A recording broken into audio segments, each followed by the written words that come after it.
Чтобы обсудить роль и значение традиционных ценностей институтов старейшин в современном мире, а также их вклад в формирование более справедливого и гуманного миропорядка, в Абхазии собрались ученые, политологи, представители советов старейшин из республик Северного Кавказа, Южной Осетии, Киргизии, Сербии, Бельгии и даже Бразилии. До начала работы форума были возложены цветы к мемориалу погибшим в Отечественной войне народа Абхазии в Парке Славы.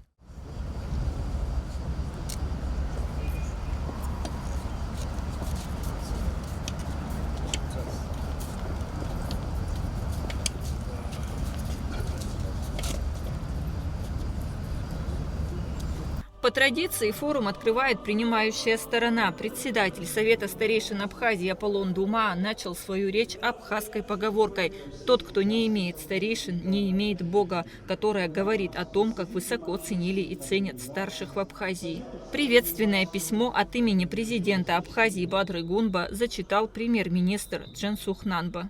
Апсуара – это основа нравственной культуры абхазского народа. Источник его духовной силы и жизненных ориентиров.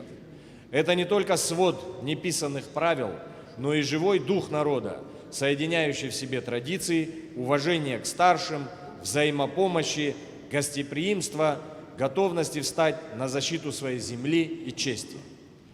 Сегодня, когда человечество сталкивается с вызовами, требующими новых подходов к построению справедливого и гуманного миропорядка, обращение к ценностям Апсуара приобретает особую актуальность. Совет старейшин, укорененный в богатом историческом наследии кавказских народов, издревле играл ключевую роль в разрешении сложнейших вопросов в нашей стране. Мудрые старшие, подобно непредвзятым арбитрам, выносили справедливые решения, улаживая конфликты между гражданами, родами и этническими группами, не склоняясь ни к одной из сторон. Их решения служили оплотом мира и согласия в обществе. Приятно находиться здесь, среди своих друзей абхазского народа. И мне особенно приятно то, что здесь разговор идет на своем родном языке в большинстве.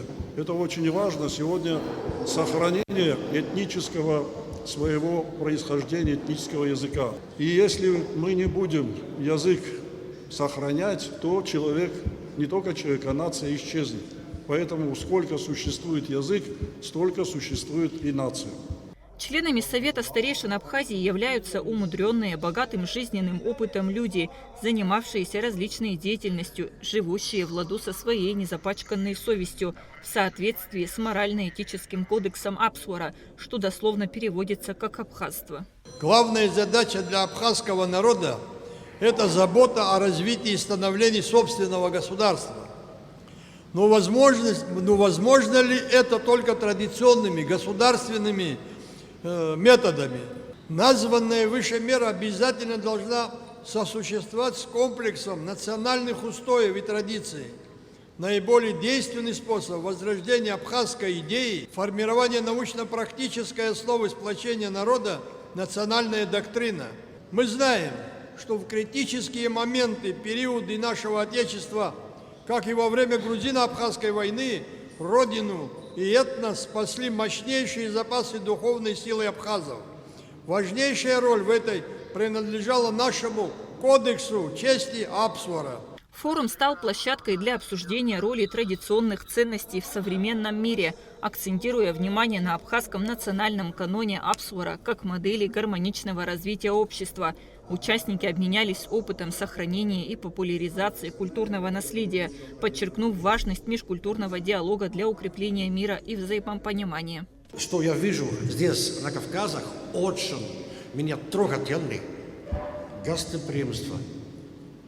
Я в России, я не знаю, такие народы, которые больше гостеприимства, чем вы на Кавказе. Да? Это очень приятно. Но осторожно, гостеприимство не значит, что вы можете быть наивным. Это тоже не так. Потому что в Европе мы были раньше гостеприимство, и сейчас результат есть массовая иммиграция, и от них никакое уважение к нам. Это тоже факт.